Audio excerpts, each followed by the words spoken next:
movie notes on Anna, 2019 film, June 2024 viewing. It is Sunday, June 2024, and I watched this movie today. It's been on a movie watch list before this week. 2022? Something like that. And I came back. It was before this 2024 year. And so my description is a fiction film about a Russian woman attempting to balance her public work as a model and her private work as a spy. So she goes into modeling, enjoys it, but also gets kind of bored. So she's like, I'm going to add, some private work to my life and be a spy. So that's what this is about. Is her not doing so well on the whole work-life balance thing, is how I might phrase it for terminology on this channel. So I was like, again, it was like, what can I discuss in terms of things I've brought up on this channel? Well, I was like, back in 2023, what was it? About when I wrote my Who Am I wedding vows. My Dominique Supposly and I was like, I brought up being a model and doing that with Jakob Ingebrigtsen, right, and helping the Hungarians with YouTube channels and stuff like that. We're gonna try. Okay, that's the intro. I'm not necessarily gonna put it in all of the corresponding befriending playlists on this YouTube channel. Tanis Leonhardi, at least currently. I'm Tanis Coralee Leonhardi. She, her, hers of Seattle. I was like, okay, modeling. Can I provide some perspective on that? Right, I was growing up. My sister was called Lindsay Longlegs. She was tall for her age until she stopped growing. She stopped growing about 5'6". I passed her by, but I was like middle of the pack when I was growing up, and then now I'm 5 feet 7.5 inches, which is very short for the modeling industry. Like that's a lot of, there's like the 5'7" is a hard limit as the shortest, but like the industry standard is 5'8" minimum. So again, I'm very short. And so it was like, I've brought up the stuff I brought up before, so let's try something new. Paired beauty standard with my Russian boyfriend, Alexander Popov. So if you know the man, he's a bit taller than me. He's like, 6 inches plus, half foot plus taller than me. I was like, I want to look, if I become big as a model, what's my look gonna be? And I was like, Under Armour Charged Impulse. I got my sister's husband's family's copycatting, my Charged Impulse shoes, even using like words I bring up on my YouTube channel. Not saying they watch this YouTube channel. I have not ever heard of them watching this YouTube channel. So fortunately, my stuff is not a hit with his family. Yeah. So there you go. But Charged Impulse, this particular pair has been part of my training since I think before my sister got married in 2019. Whoa. I still use them. It's about more than half of my training, like every day, is with this 2019 pair of shoes. So while I might use Brooks for running / walking, I still use these, and I have other Under Armour pair that I use like when I go out in public and stuff, depending on where I go. And so my point here is the look works. I like these shoes, and I'm making them stretch. So let's break it down. What would my look be if I was a model? Obviously not legs, right? Because I'm very short by modeling standards, and I'm proportional, and I'm only 5 feet 7.5 inches. And I'm a healthy half foot plus shorter than Mr. Longlegs, right? When my boyfriend is like, you got 6 more inches of legs, it doesn't matter how skinny I am, they're always gonna look chubby compared to his long legs, okay? It's just a reality check. Clearly then, I am not some 4 foot 10 inch size 0 that scales up to a size 10 at my height. Yes, I've known a number of women like that who are like, I'm a size 0. And they're like 4 foot 10 inches, 4 foot 11 inches, and they forget the fact that per BMI standards, that corresponds to being size 10 or 12 at my height. So they're chubby small, but then they kind of, a lot of women say they are a size 0 at that height, the 4 foot 10 inches, to shame people like me, people my height, just a proof of their internal ugliness. So ugly heart / lack of heart. So yeah, some women just really get high and giddy and mentally ill off of putting women like me down with stuff like that. And I'm like, I'm not that ugly heart, right? Or lack of heart woman.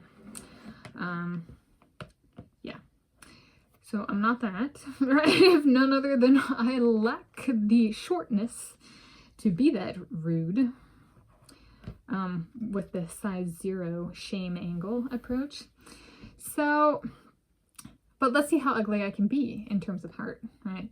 The actress in this movie had her pull her hair back in a ponytail to get her cheekbones to show. She had chubby face, which is kind of common with models of BMI 16 and 17 point something. Perhaps my signature look would be my noggin. Right? She got her, for someone who's like a size, or not a size, for someone who's like a BMI 16 point, you know, probably like a size 4, right? Real skinny, not size 0 and fat. Real skinny. Size 4 and tall. She got a really chubby face.